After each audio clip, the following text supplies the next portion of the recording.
Mr. President. Majority Leader. Mr. President, I move that with the consent of the body that we consider proposed Senate Resolution number 144, taking into consideration proposed Senate Resolution number 17 and 18. This is the resolution on the ICC house arrest of former President Duterte. So move, Mr. President. Any objection? Hearing none, consideration of proposed Senate Resolution 144, taking into consideration number 17 and 18 is now in order. Secretary is directed to read the title of the resolution.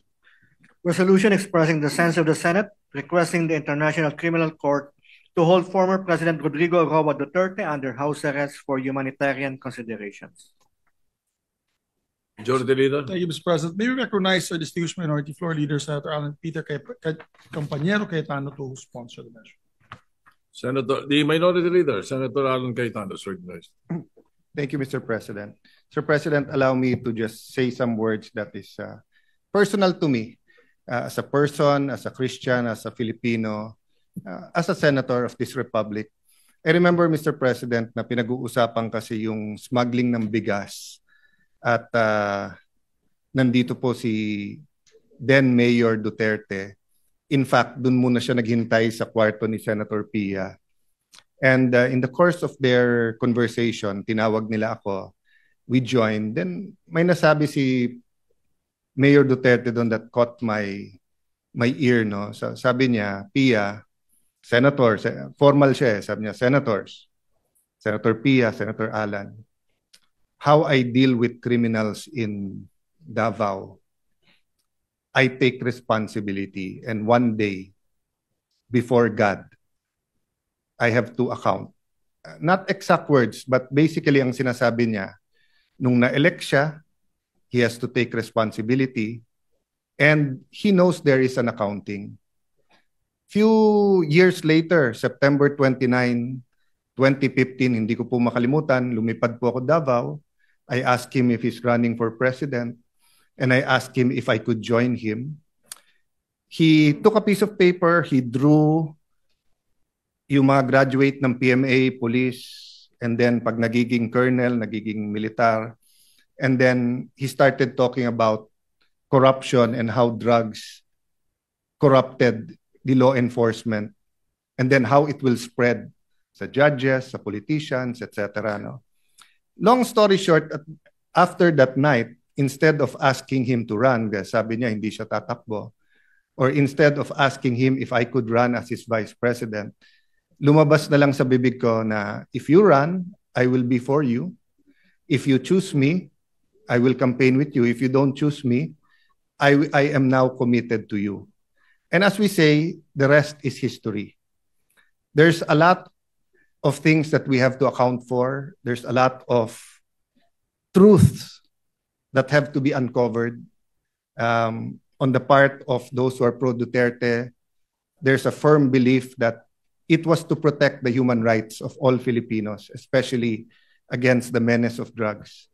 On the side of some human rights activists, tingin nila this is some deranged maniac who just wants to kill everyone. So, yun yung extremes. But I remember, I think a year, 2 years ago, I met a pastor, nagkwentuhan kami. Then he said a prayer, then he told me, you know, Alan, God wants you to know that Duterte is not as good as how his supporters describe him to be. But he is also not as bad as how his detractors want him to be or describe him to be.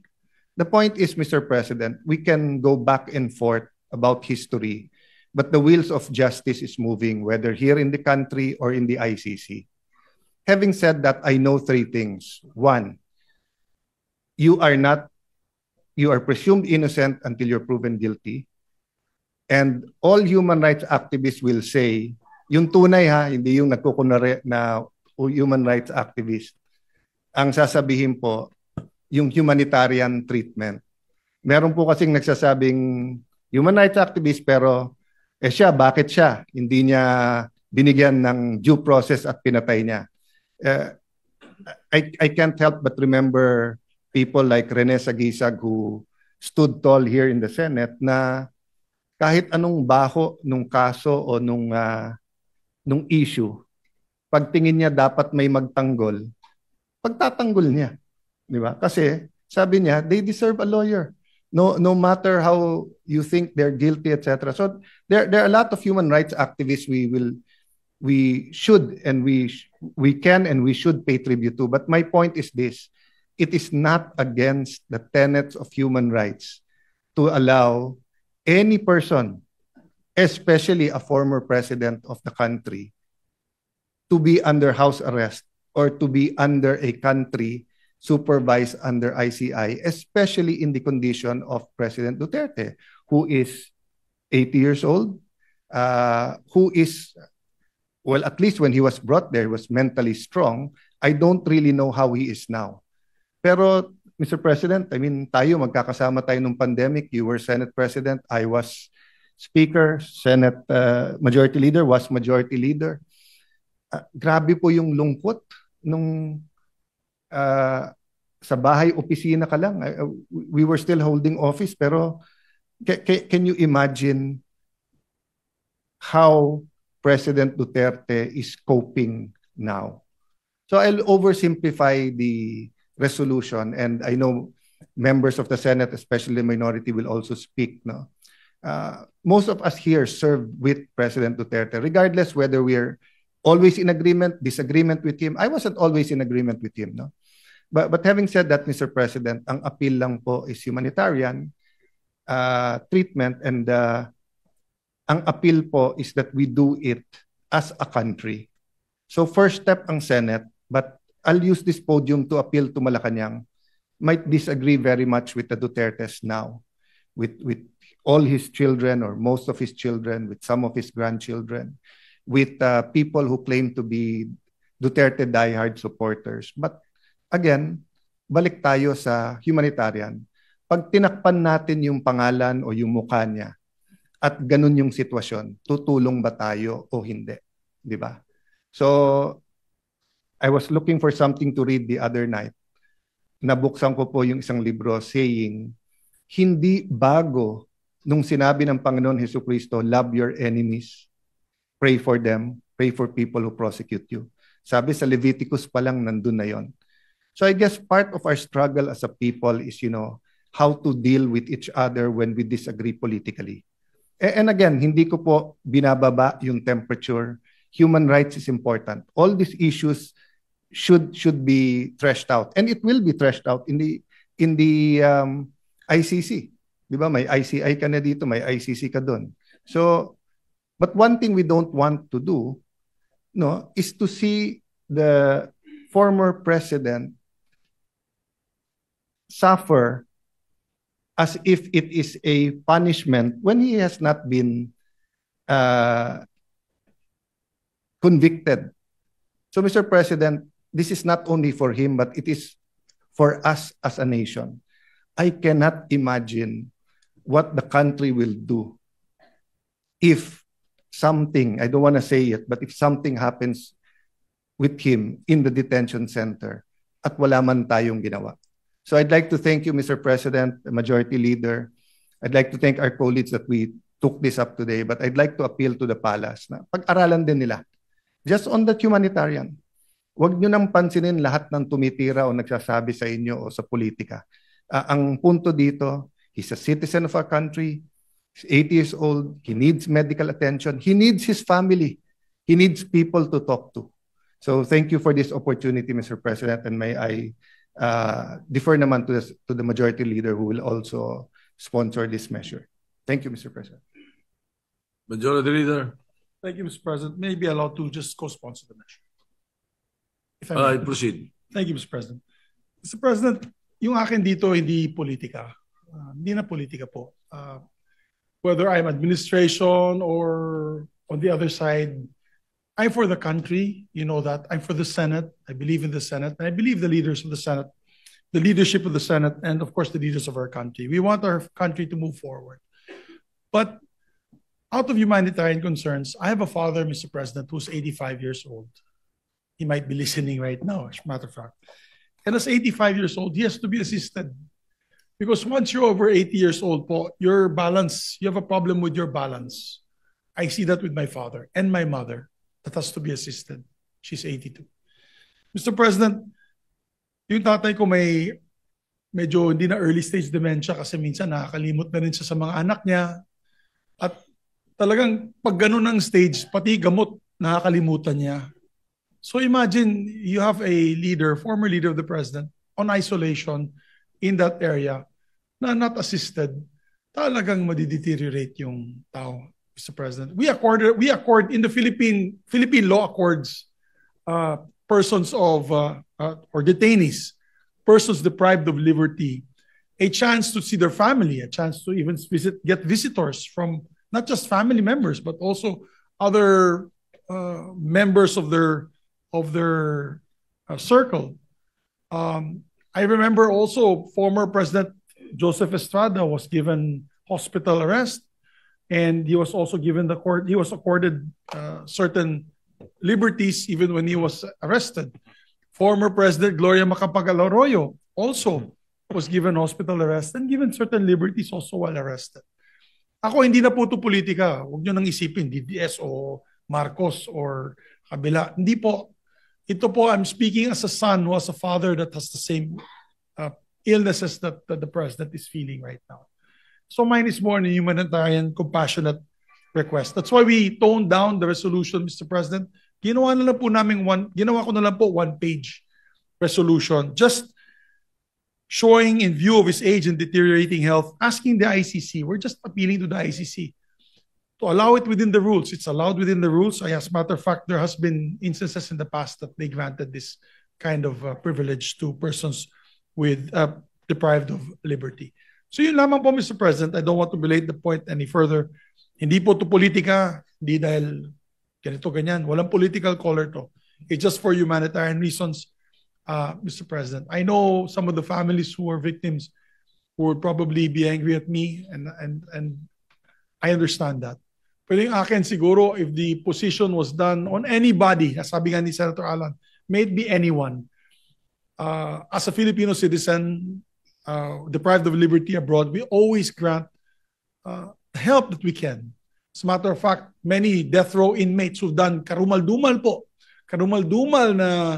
na krimen sa ibang bansa na Pilipino ay binibigyan po natin ng legal assistance, and also we try to push for their clemency. As a matter of fact, marami pong binigyan ng clemency in Middle East countries requested by the President. So yun lamang po, Mr. President, and maraming salamat sa ating mga kapatid na nakikinig po sa akin na yun. Mr. President, to co-sponsor the measure, we'd like to also recognize on the line of sponsorship, we have Senator Bato de la Rosa, Senator Bongo, Senator Robin Hood Padilla, and Senator Jinggoy Estrada. May we recognize, Mr. President, Senator Ronald Bato de la Rosa. Senator Ronald De La Rosa is recognized. Thank you, Mr. President.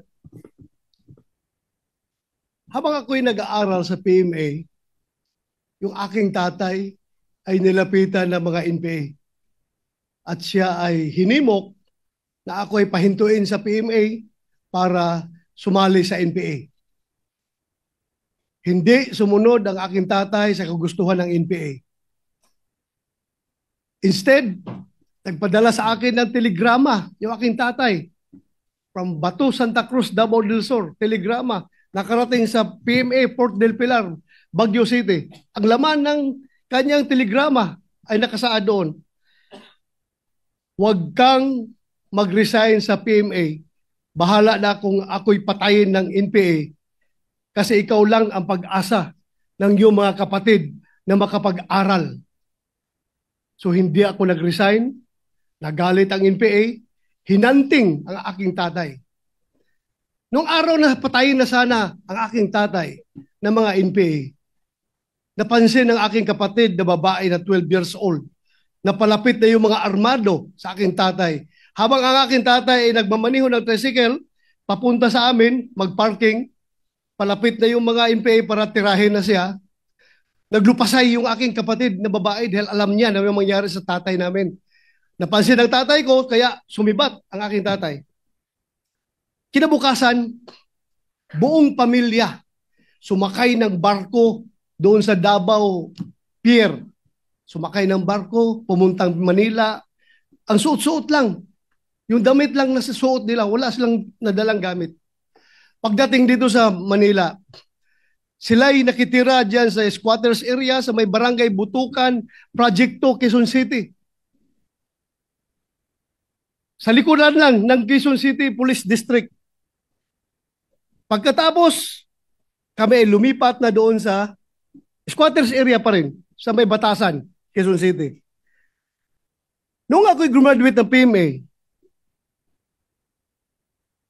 assign ako sa Davao at nagkataon na yung aking tatay ay nagkasakit.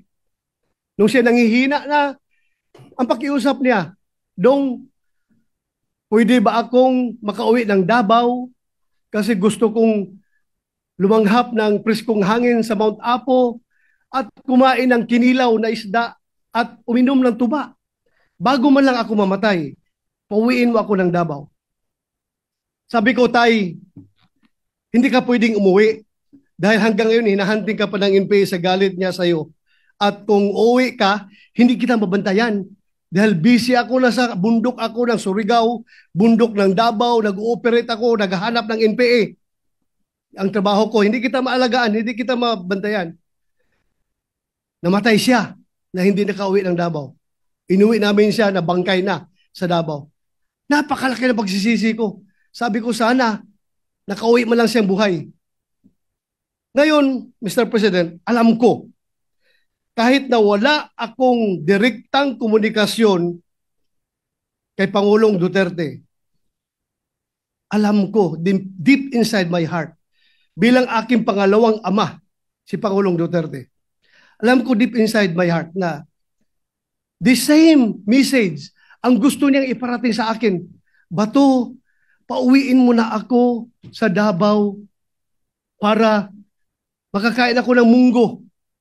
Makakain ako ng inuuna na isda. Kaya, pag aking pakiusap ngayon sa ating mga kasamahan sa bulwagang ito, na sana, hindi pa huli ang lahat. Hindi pa huli ang lahat, na sana tayo magkakaisa. Kung mabigat man sa kalooban ninyo, ako'y nakikiusap. Na sana, isang tabi muna natin ang politika at ating paghariin sa ating puso ang ating pagiging Pilipino.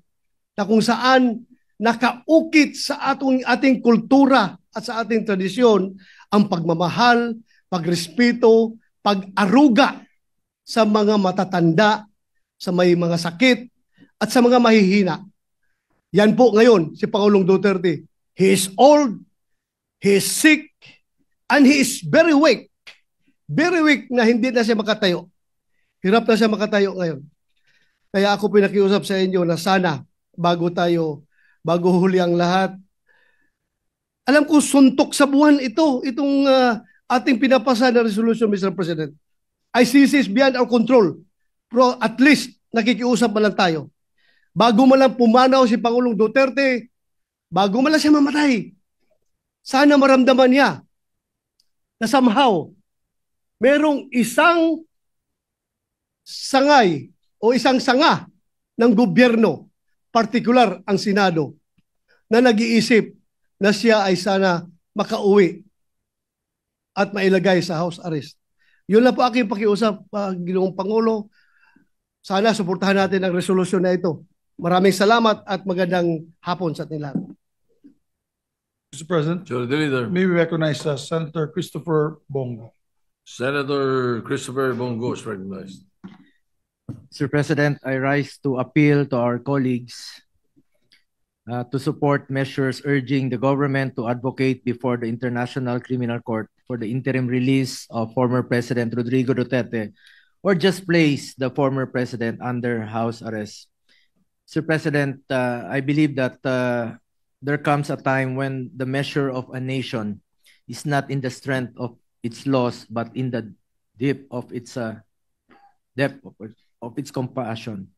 Ang tunay na malasakit, simpatya at kalinga natin sa isa't isa ay ang totoong sukat ng ating makatarungan at makataong lipunan. Pilipino rin po si Tatay Digong. Last Saturday, nagpalabas po ng official statement si Vice President Sara Duterte hinggil sa insidente kung saan nadatnan ng mga personnel ng ICC detention facility si Tatay Digong na walang malay. Kinumpirma rin po ito ng kanyang abogado. Kinakailangang dalhin si Tatay Digong sa ospital upang masuri kung meron ba siyang injuries, lalo-lalo na po sa kanyang ulo. Sa totoo lamang po, nung nabalitaan ko po ito, ang sakit, napaluha po ako. Sobra pa po sa tatay ang turing ko sa kanya. At kahit na hindi na po siya presidente, maalala ko December, November, monthly po siya nagpapa-medical check-up sa Cardinal, and he is scheduled nung March 12, December, January, February, March 12 para sa follow-up check-up niya. Kahit linggo po, sinasamahan ko yan. At alam ko po yung mismo yung gamot niya. 27 po yung pinapadala ko sa kanya. Nag-order yung mga nurse niya. Tsaka, hindi niya talaga sinasabi kung na-slide siya noon. For the past 3 years, ayaw niyang sabihin sa common law wife niya, sa partner niya, si Ma'am Hanilet, na tinatago niya parati sa kanya. Sa akin siya tumatawag. Sabi niya, wag mong sabihin. Ayaw ko nang magpa-check up. At ang makakapagdala sa kanya sa ospital, yung doktor lang po niya. Pag tinatakot namin siya through his doctor. Totoo po yun. Ang nakakatakot lang po ngayon, wala po siyang matatawagan, wala siyang masasabihan. At kilala ko po si Tatay Digong. Ano yun eh. Siya na mismo parang pagod na rin po siya.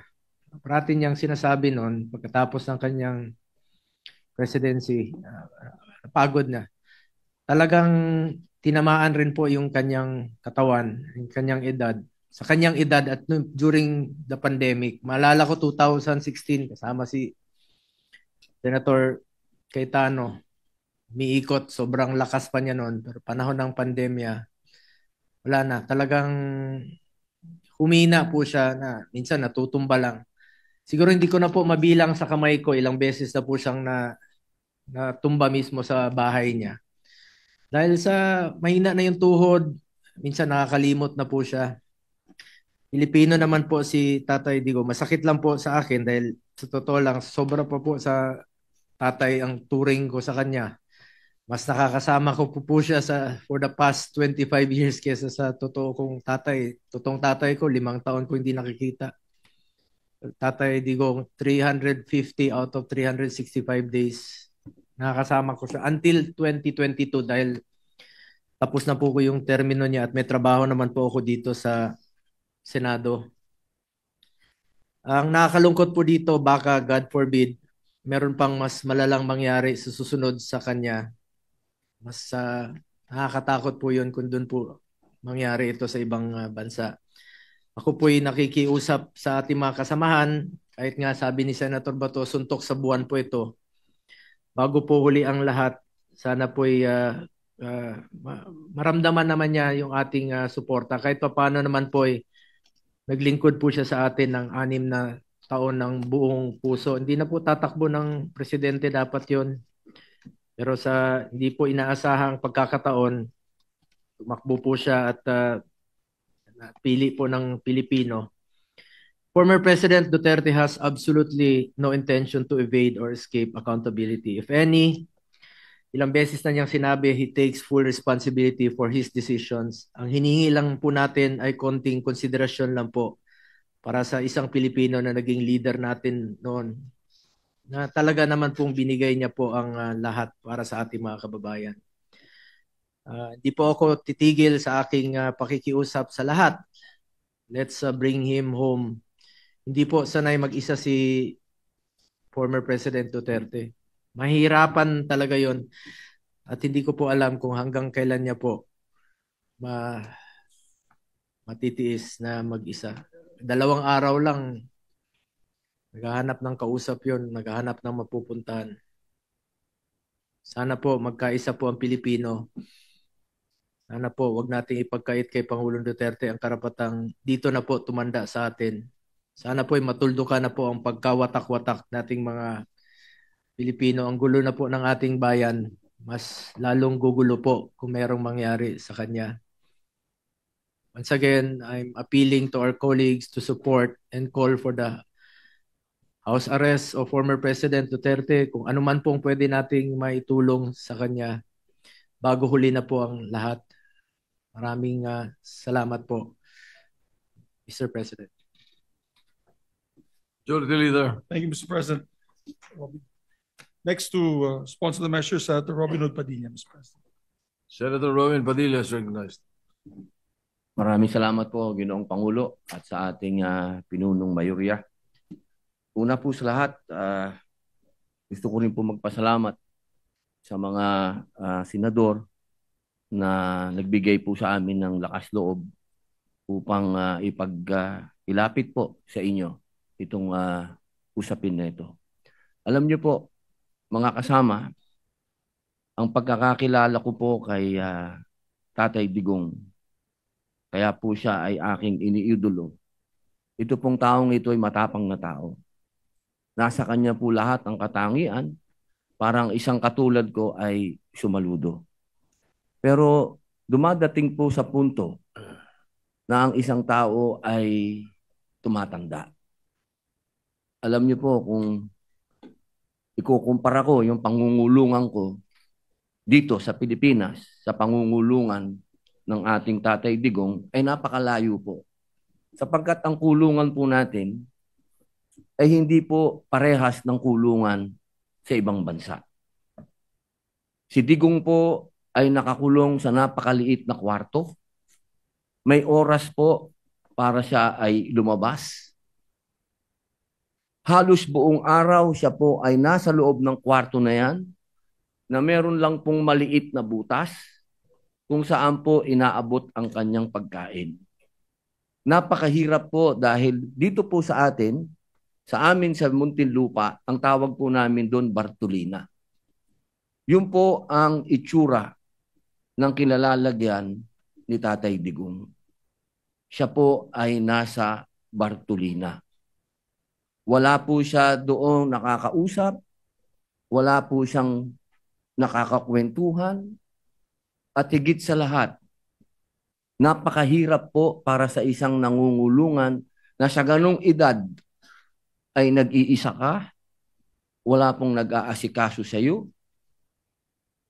Alam niyo po, ang aking mahal na ina, nung siya po ay nag-umpisa na nagkaroon ng mild dementia, siya po ay 80 years old. Ang aking pong ina ngayon ay 89. Siya po ay may advanced dementia na. Kaya batid ko po kung ano ang hinagpis ng mga nagmamahal kay Tatay Digong.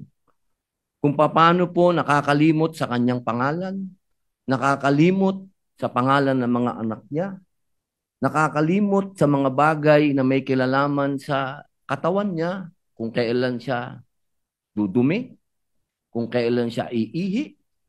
Mga bagay po yan na inilalapit ko po sa ating mga kasamahan at sa mga kababayan natin. Kung sana po ay mapagbigyan ang aming kahilingan. Hindi naman po kami humihingi na siya po ay pakawalan. Ang hinihingi po namin, siya po ay maialis sa Bartolina.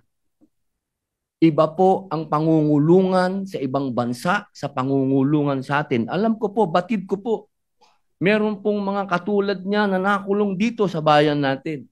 Na mga politiko na nakulong dito sa bayan natin. Pero iba po na hindi ka nakakulong sa sarili mong bayan.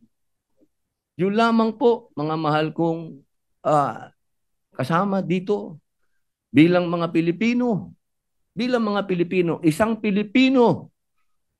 matandang Pilipino ang merong karamdaman sa kanyang pisikal at mental. Siguro po sa ating mga ugaling revolusyonaryo sa pagkakataong ito, kailangan tayong bumangon at sagipin natin ang ating kababayan. Yun lamang po, maraming salamat. Majority Leader. Thank you, Mr. President. Next to sponsor the measures, no other than Senator Amy Marcos, Mr. President. Mr. President Majority Leader. May I co-sponsor the pending resolution and herewith enter into the records portions of the September 11 defense request for an indefinite adjournment, in particular paragraphs 3, 4, and 7, to wit, all of the medical information collated leads to an overwhelming conclusion that Mr. Duterte suffers from significant cognitive deficiencies that affect his memory, his daily executive functioning, his visual constructive abilities, and his orientation to place and time. This is concluded simultaneously by a neuropsychologist instructed by the medical officer of the ICC Detention Center at the specific request of the registrar. And for this reason, the medical data presented to the pretrial chamber is neither partisan nor self-serving. For the reasons cited above, therefore, I seek your kind humanitarian consideration and a sense of judicial mercy, and urge that we plead for house arrest. Thank you. Thank you, Mr. President. Mr. President, Yes, Majority Leader. next to sponsor, Senator Jinggoy Ejercito Estrada. Mr. President. Senator Jingo Estrada is recognized. Thank you, Mr. President. Mr. President, I would like to associate myself with the sponsorship speeches of our colleagues and express my full support on proposed Senate Resolution number 144, expressing the sense of this chamber to request the International Criminal Court to hold former President Duterte under house arrest rather than in a detention facility, to uphold the principles of humanity, irrespective of political interest or other gains. Ginong Pangulo, hindi may kakaila na si dating Pangulong Duterte sa kabila ng mga kontrobersiyang bumabalot sa kanyang administrasyon ay naglingkod sa bayan sa loob ng maraming taon bilang mayor, vice mayor, congressman, at bilang ika-16 na pangulo ng ating bansa. Naunawaan ko na may iba't ibang pananaw ang bawat isa sa atin dito hinggil sa naging pamumuno ng dating pangulo. Gayunpaman, hinihingi ng pagkakataon ang habag at pagpapairal ng konsiderasyon sa lumalalang kalagayan ng kanyang kalusugan. Likas sa ating mga Pilipino ang mataas na pagpapahalaga at paggalang sa mga nakakatanda. Sila na mga tagapag-ingat ng karunungan, kasaysayan at tradisyon ng ating pamilya. At gaya ng karamihan na nasa dapit hapon na ng kanilang buhay sa edad na 80 anyos, hindi na siya ang leader na kinamulatan natin ilang taon na nakaraan, matatag sa likod ng pulpito ng kapangyarihan. Bagkus, isa na siya ngayon na ordinaryong ama, lolo, at kapwa mamamayan na humaharap sa pinakamabigat na hamon ng kanyang buhay, na higit pang pinabigat ng katandaan at karamdaman. Kaya't hinihiling ko sa aking mga kasamahan, ilang mga senador ng sambayan ng Pilipino, kasama na rin ang ating mga kasamahan na sila Senator Risa, Senator Kiko, Senator Bam, na pairalin natin ang pag-unawa, pagbibigay halaga sa kalusugan at dignidad na nakatatanda, lalo na may dinadalang karamdaman. Ang pagpapasyang ito ay hindi nangangahulugan ng paglimot o pag-absuelto sa mga ipinupukol sa dating Pangulo. Pagkus ay pagbibigay ng pagkakataon na makapamuhay siya sa ilalim ng makataong kondisyon habang dinidinig ang kanyang mga kaso. Naway manaig ang ating pagkakaisa, lasakit at pagiging makatao. Dahil higit sa lahat, siya ay isa ring kapwa Pilipino. Sabi nga ng aking ama, dating Pangulong Estrada, walang tutulong sa Pilipino kundi kapwa Pilipino. Maraming salamat po, Ginoong Pangulo. Majority Leader. Thank you, Mr. President. Last but not least, to sponsor the measure, Senator Rodante Marcoleta. Senator Dante Marcoleta is recognized.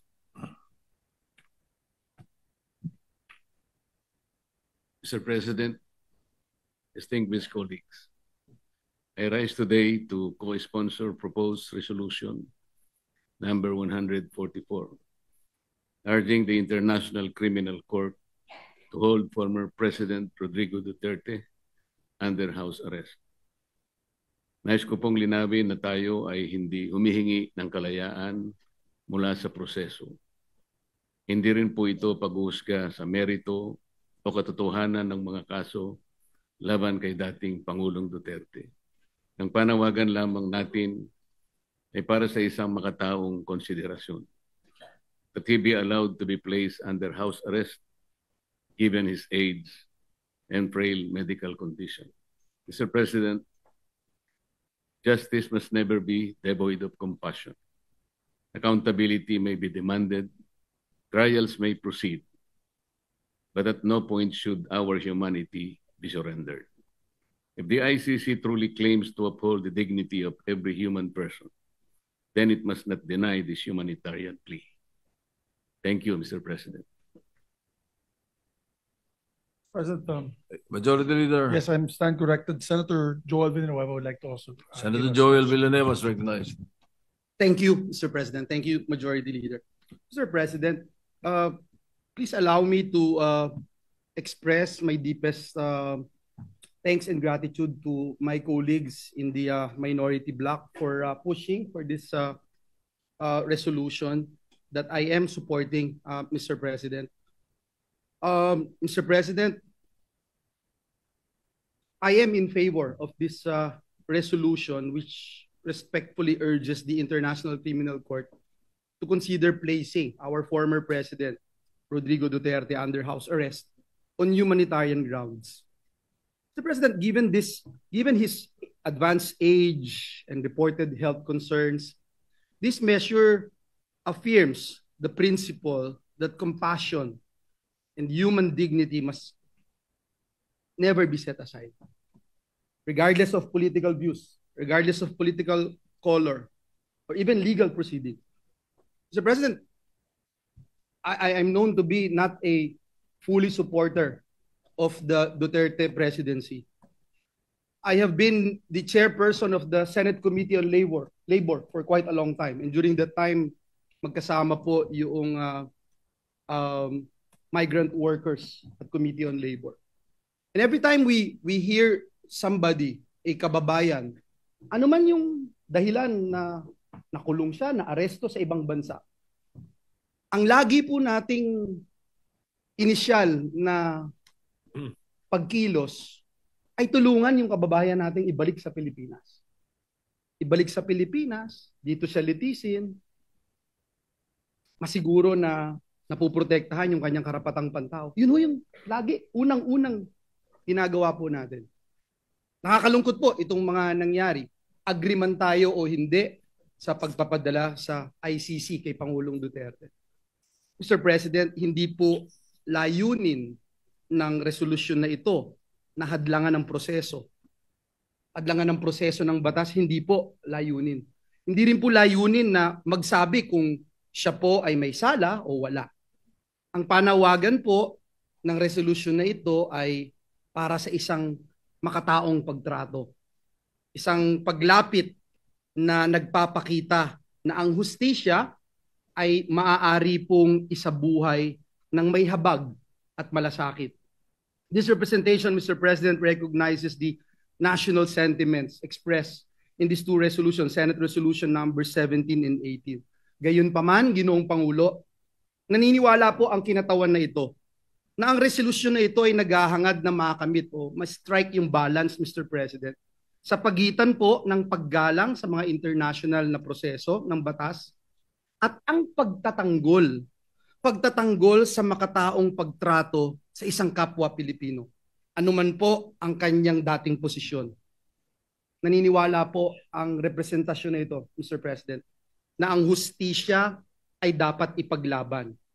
Pero hindi kailanman kapalit ang ating pagiging isang makataong lipunan. Maraming salamat, Ginoong Pangulo. Majority Leader. With that, Mr. President, there are requests from some colleagues that we make it nominal voting, yung some would like to vote one way or the other, Mr. President. We'll respect that. And I just ask that if there's an explanation, we could do it after the vote, Mr. President. So I move that You are yes, seeking a nominal vote, for the and the resolution, explanation of the votes would be given after, Mr. President. after the voting? Yes, Mr. President. If they want, if they wish to. Well, what if we would want to explain our vote?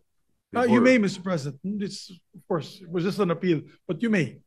Usually, by tradition, we do it after, but if you want to do it while you vote, Mr. President, then we will, of course, Sometimes the accede vote to that the we make, President. because sometimes the vote that we make, the explanation is no longer listened to, Yes, Mr. President. you know? I understand. So that might be able to Yes, Mr. President. explain to the people, the public, and the colleagues why you are voting for that particular or your choice or decision on this vote. Yes, Mr. President. So is there no period of interpolation? No more in period of amendments? No more, Mr. President. So this is the PS Resolution 144, 144, Mr. President. which you drafted, and Yes, Mr. President. different from the other resolution, the original Yes, resolution Mr. filed. President. This is for me, this would have been the best compromise, where we're focusing only on the humanitarian issue at hand, Mr. President. All right.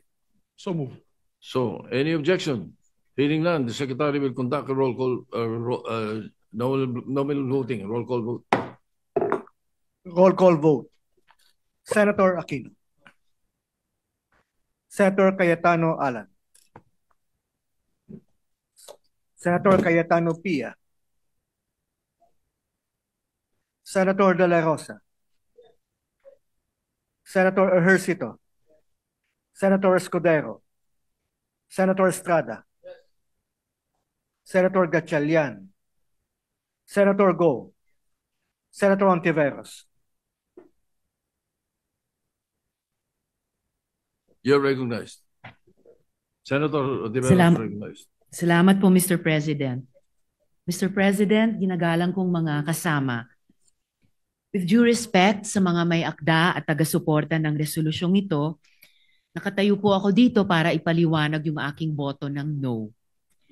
Una po, sang-ayon ako na ang humanitarian considerations ay esensyal na bahagi ng hustisya.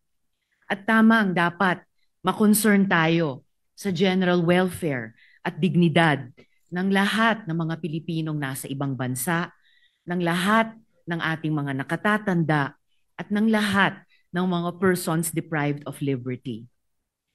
Pero Mr. President, hindi tayo nagdi-deal sa sufficient facts. Wala pong indikasyon na ang ICC ay nagpapabaya sa pagbantay sa kalusugan at kagalingan ng mga taong nasa kustodiya nila. May panayam rin po, ilang araw ang nakalilipas, kung saan sinabi ng pamilya ni former President Rodrigo Duterte na he is well, even jolly, at kaya pa ngang makipag-usap tungkol sa maraming topic, kasama ang politika, flood control, at love life. Ang panawagan para ang gobyerno ay mag-advocate para sa interim release o house arrest ni former President Duterte, maaring nakakouch sa humanitarian terms. Pero nagmumukha ring isa pang halimbawa ng ating gobyerno na nagbibigay ng special treatment sa isang makapangyarihang individual. Tila ba'y isa na naman itong patunay na ang batas ay marahas sa karaniwang Pilipino, pero malambot sa iilang may kapangyarihan. Kapag ordinaryong lolo ang inakusahan ng nagnakaw, pwedeng kulong agad at di makapagpiyansa. Pero dito, gobyerno mismo ang lumalaban para bigyan ng house arrest ang isang taong akusado ng mga napakamabigat na krimen. Totoo po na ang International Criminal Court mismo ay nakapag-grant ng interim release sa iilang exceptional circumstances. Pero pantay na importante, ang ICC ay nag-deny ng mga ganitong request kapag ang interes ng hustisya at accountability ay hinihingi ito. Alalahanin po natin na ang mga international courts ay nakapag-deal na sa maraming aging prisoners. Ratko Mladic and Radovan Karadzic, both convicted for genocide and crimes against humanity, continued to serve their sentences well into old age. And in fact, just this year, Mr. Mladic asked to be released on humanitarian grounds, claiming that he only had a few months to live. The court still denied him, ruling that his medical condition did not meet the threshold of an acute terminal illness that would justify release. Their continued detention was not seen as inhumane because their crimes were too grave, too devastating to entire communities.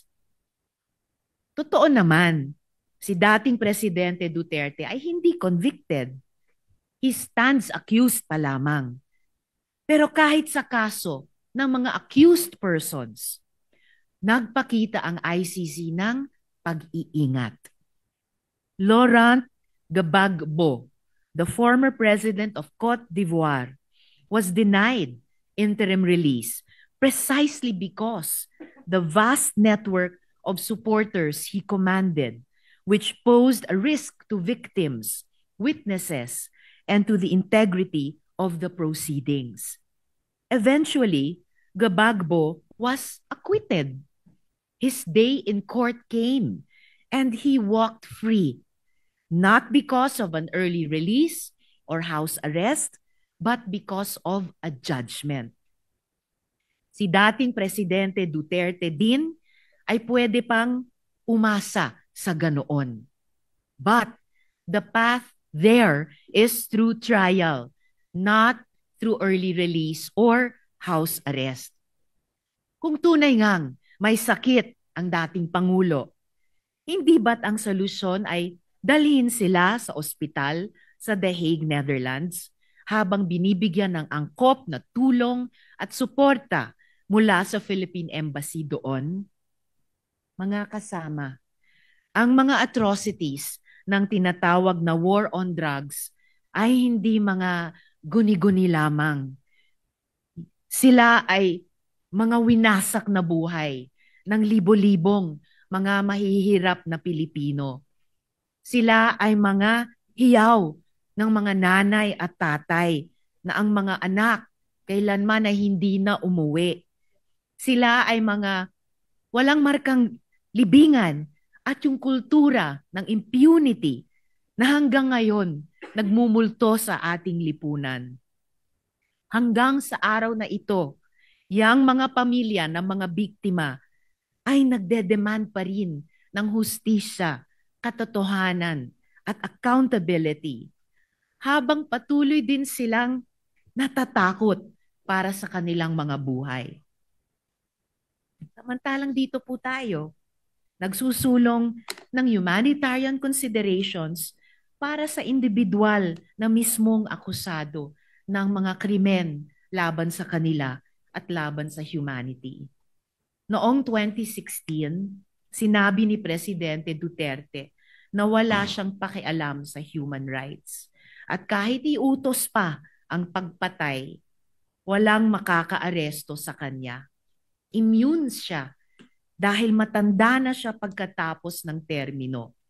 Sabi niya, wala silang laban. Tama ba si Presidente Duterte? Ang resolusyong ito ang magiging sagot ng Senado sa tanong na iyan. Alang-alang sa pagrespeto sa hustisya, fairness, at alaala nung ang mga buhay nila ay ninakaw at winasak. Ipagpaumanhin niyo po, Mr. President at mga kasama, hindi ko po in good conscience masuportahan ang resolusyong ito. Bumoboto po ako ng no. Salamat po, Mr. President. Yes, proceed. Senator Lacson. Thank you, Mr. President. If only for purely humanitarian consideration and for a fellow Filipino who is incarcerated in a foreign land, hindi na po bale na siya ay tunuring kong kaibigan nung siya ay mayor pa ng Davao City.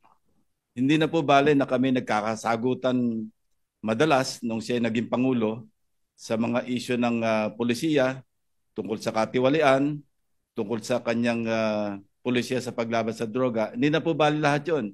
Sa akin lang po, for a fellow Filipino na nando sa napakalayong lugar at nakakulong, I vote yes or in favor of resolution number 144. Thank you, Mr. President. Senator Lapid. Senator Legarda. Senator Marcoleta. Senator Marcos. Senator Padilla. Ginoong Pangulo, gusto ko lamang pong ipaliwanag ang aking boto kung bakit ako po'y bumoto ng oo, yes. Ako po'y isa sa mga nauna at nananatiling laging nasa The Hague. At marami po tayong nababalitaan doon, galing po sa mga Pilipino na nandun. Katulad po ng pagkabagok ng ating Tatay Digong, ito po'y natagpuan na walang malay sa kanyang Bartolina at siya po ay nadala sa ospital at doon po ay alhamdulillah wala naman pong nakitang damage sa kanya. Pero hanggang kailan po kaya mangyayari yung ganito na wala pong tayong mababalita ang balita na gigimbal sa ating lahat? Nabanggit po kanina yung mga nakulong doon. Pero hindi po nabanggit ang isang namatay doon. Si Slobodan Milosevic ay namatay po daw ng heart attack sa loob ng ICC. Pero pinaniniwalaan po ng kanyang pamilya na siya po ay nabigyan ng maling gamot. Ito pong mga ganap na ganito, uulitin ko po, kailan po kaya tayo matatapos sa usapin ng politika? Kailan po kaya natin ititindig ang ating pagka-Pilipino at ating ipaglalaban ang kababayan natin na nakakulong sa banyagang bansa at nagdurusa at nag-aantay ng paghuhusga ng mga dayuhan? Yun lamang po. Maraming salamat. Senator Pangilinan.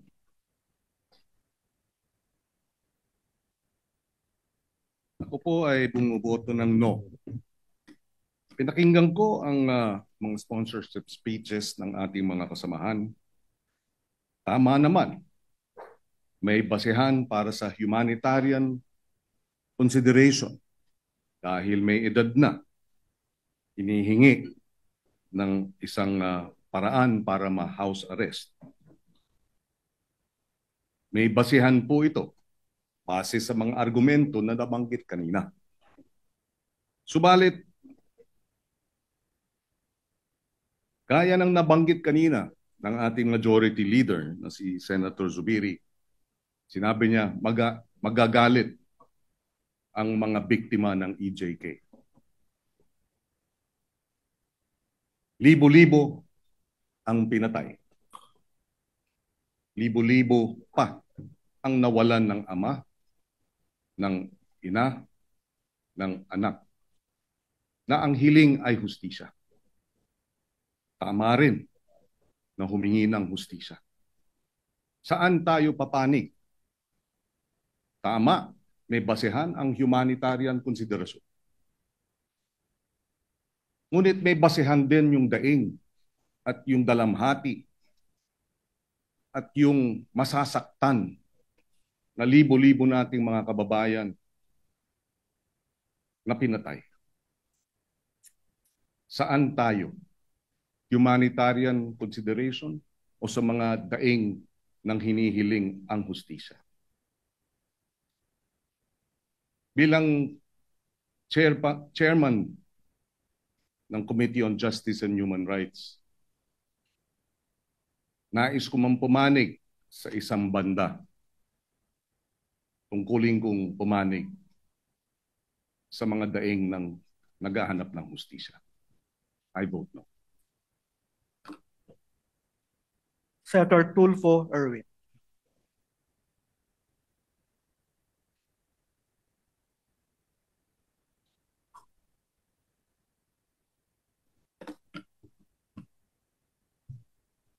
Mr. President, distinguished colleagues, and my countrymen, this resolution will further divide our nation. But I rise to explain my vote in favor of a Senate resolution requesting the International Criminal Court to place former President Rodrigo Roa Duterte under house arrest rather than continued detention at the ICC facility in The Hague while awaiting trial for crimes against humanity. Mr. President, my decision is not a judgment on the merits of the case. The charges will be heard and decided by the proper tribunal. Rather, my vote is guided by humanitarian considerations. Former President Duterte is now 80 years old. According to reports, his health is deteriorating. Hindi po ito unang beses sa ating kasaysayan na tayo ay naging mahinahon at makatao sa dati nating mga pangulo. Noong 2001, si dating Pangulong Joseph Estrada ay pinayagang manatili sa house arrest. Ganon din po si dating Pangulong Gloria Macapagal Arroyo na pinayagan sa hospital arrest dahil sa kanyang kalagayan noon. In granting the same to former President Duterte, we are not excusing accountability, Mr. President. As a nation that values compassion and respect for human dignity, kahit pa po sa mga akusado, we must show the world that justice is not driven by vengeance, but by fairness and humanity. Hindi po natin hinihingi ni walang sala siya sa kanyang mga nagawa. Tama po, sa libu-libo nating kababayan. We cannot just close our eyes. What we want, we are simply affirming compassion without abandoning justice, Mr. President. The law must be firm, yes, but it must be also be humane. Maraming salamat po. May God bless our people and our nation. Thank you, Mr. President. Senator Tulfo Rafi. Senator Villanueva. Senator Villar Camille. Senator Villar Mark. Senator Zubiri. Senate President Soto III.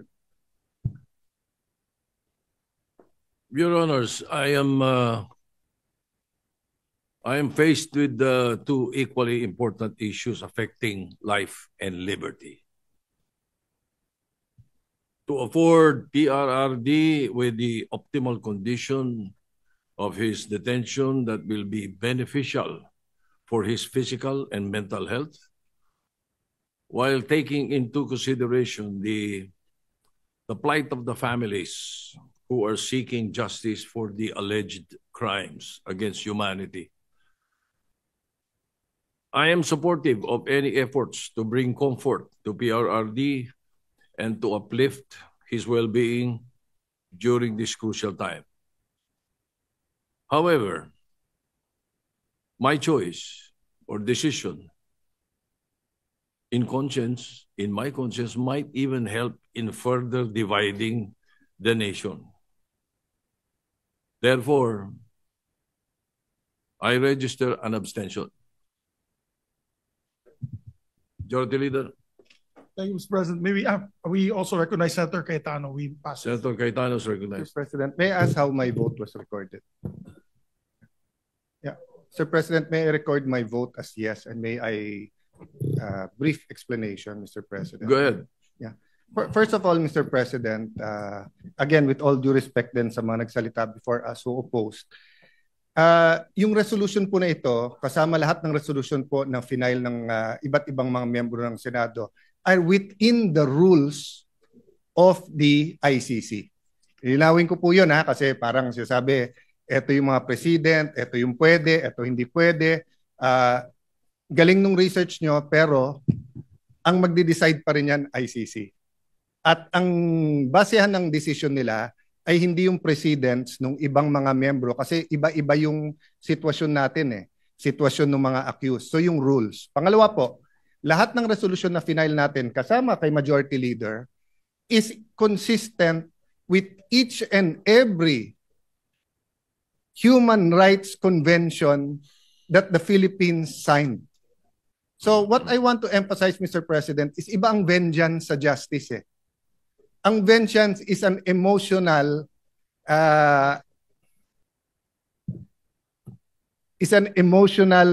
impulse of someone who is a victim of injustice. In Tagalog, gusto niyang gantihan. Ang justice, hustisya, ay well-defined sa international community, and I know that as a former Secretary of Foreign Affairs.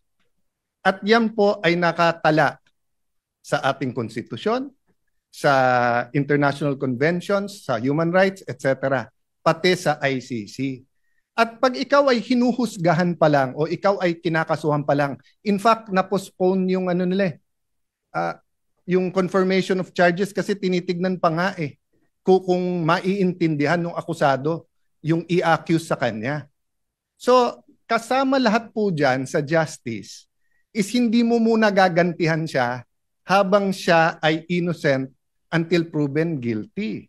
Tignan nyo halimbawa si dating Senator Leila de Lima. Wag na yung ibang mga senador, di ba? Grabe din po ang akusasyon sa kanya, droga. Pero pumayag po lahat. Pati po ang pinakagalit sa kanya na out of humanitarian, meron siyang detention facility sa Camp Crame, no? At meron siyang cellphone at nakakapag-function pa rin siya dito. So lastly, Mr. President, I will not argue anymore whether the war on drugs was a maniac killing everyone or the war on drugs was precisely to protect the Filipinos because replay na to Ilang beses na napaliwanag to, the facts, ilang beses na present sa international community at saka dito. Just one point, Mr. President. Nung tinignan natin yung dami na namatay nung Aquino administration, ay sing dami nung namatay nung first 2 years nung Duterte administration. Except that during the Aquino administration, through Senator De Lima, pinalitan nila yung definition ng EJK. EJK, kapag yan ay labor union, yan ay human rights leader na napatay. Pero pag ordinaryong tao na napatay, hindi EJK. Biglang pagdating ni Duterte, lahat ng patay na hindi natural causes, EJK.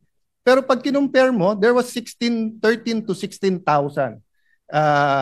every year in the Aquino and even before Aquino. So again, Mr. President, we're not here to debate that. History will judge. Precisely. Our courts here, the DOJ will that. I just have to reply, Mr. President, kasi nga it was brought up as if yun ang dinidebate natin. Ang dinidebate natin humanitarian. Humanitarian ay walang pakialam sa feelings ng mga posibleng biktima. Kasi ang hustisya po ay bulag. Ay nakatakip po yung mata para nga walang makita, no? So even if I was a victim of a crime here, no, at masakit na makita kong magpiyansa or may house arrest yung inaakusahan ko. Kung yun ang batas at pwede, hindi po dahilan na si Alan ayaw yun. So I vote yes, Mr. President, and I thank our colleagues for putting this on the floor. Thank you, Mr. President.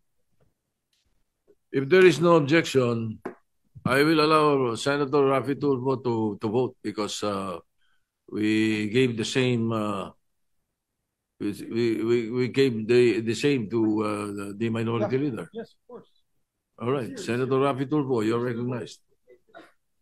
Mr. President, my dear colleagues, if we will use the reason as a humanitarian, that's why we have to put the former President Rodrigo Duterte under house arrest, I will vote yes. But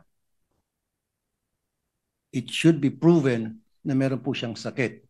Kasi yun po yung lumalabas sa balita na may sakit po siya, matanda na siya, hindi siya kumakain, hindi siya nakakatulog. Then if it's true, I'll cast my vote as yes. Pero without proof na yun nga talaga ang totoong pangyari, then I will abstain. Thank you, Mr. President. Is abstention. Abstention po ako. Thank you. Thank you, Mr. President. When we get the result of the vote, Mr. President. We have 15 affirmative votes, 3 negative votes, and 2 abstention. PSR Resolution 144 is hereby adopted. Thank you very much, Mr. President.